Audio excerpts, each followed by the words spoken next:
জীবনের গল্প ২ জীবন যেন এক সমুদ্র যাত্রা। ঝড় কখন আসবে কেউ জানে না। আর সেই ঝড় যদি হয় আর্থিক, তাহলে তাতে ভেঙে পড়ে শুধু স্বপ্ন নয়, আত্মসম্মানও। তাই আজকের দিনে অর্থনৈতিক সচেতনতা বিলাসিতা নয়, একান্ত প্রয়োজন। লোক দেখানো খরচ বনাম ভবিষ্যতের পরিকল্পনা। বিয়ে, অন্নপ্রাশন, গৃহপ্রবেশ এসব অনুষ্ঠানে আমরা লাখ লাখ টাকা খরচ করি, অথচ সন্তানের পড়াশোনা বা চিকিৎসার সময় হাত শূন্য।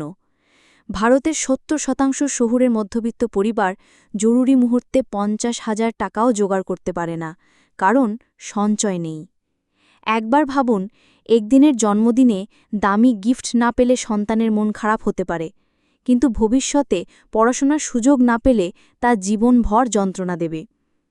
ছোট সঞ্চয়, বড় ভবিষ্যৎ। শুধু ১ লাখ টাকা সন্তানের জন্মের পর সঞ্চয় করলে ২০ বছরে তা ৩-৪ লাখ হতে পারে। একটা জন্মদিনের খরচ যদি বুদ্ধিমানের মতো ব্যবহার করা যায়, তাহলেই বদলে যেতে পারে ভবিষ্যৎ। সন্তানকে শেখান অর্থ ব্যবস্থাপনা। প্রোডাক্টিভ খরচ কি, নন প্রোডাক্টিভ খরচ কি। লিকুইডিটি, গাড়ি নয়, নগদ বা গহনা দরকার। ডিগ্রির চেয়ে স্কিল গুরুত্বপূর্ণ। খরচ নয়, ইনভেস্টমেন্টে উৎসাহ দিন।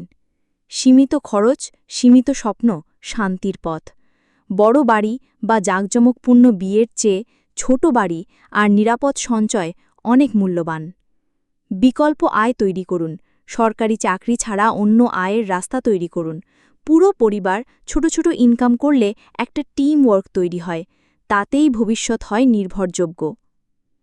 আজকের সিদ্ধান্তই আগামীর নিরাপত্তা। বাজেট ঠিক করুন, অপ্রয়োজনীয় খরচ কমান, ছোট ইনভেস্টমেন্ট শুরু করুন, সন্তানকে শেখান বাস্তবিক অর্থনীতি। মনে রাখবেন, জীবনটাকেও ব্যবসার মতো ভাবুন, লাভ না হলে শেষটা ভালো হয় না।